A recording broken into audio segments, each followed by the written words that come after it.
Alam ko, kapag nagkaroon ka ng malaking pera or kumita ka man lang ng kahit sabihin natin 20,000 pesos, alam ko may bibiling ka dyan.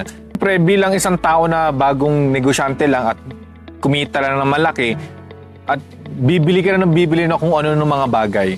Pero itong mga bagay na sasabihin ko sa'yo, sana lang wag mong bibilin dahil ito yung mga worst purchases to make in your 20s. Number 7 is designer clothes. Alam ko kapag meron kang Louis Vuitton na damit, alam ko mukha kang maangas. Kapag pinost mo siya sa Instagram, dadami nga likes mo.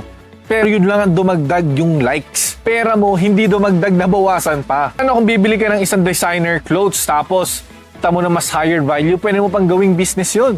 Ano kung bibili mo naman para lang suotin, luluma, bababa pa ang value. Sayang. Hindi naman kasi lahat ng designer clothes maganda. Minsan, maganda lang siya sa paningin dahil mahal nga. Pero kapag ikaw may pera na, hindi mo na kailangan masyadong mag-invest sa mga mamahaling mga gamit like mga damit, mga ganon.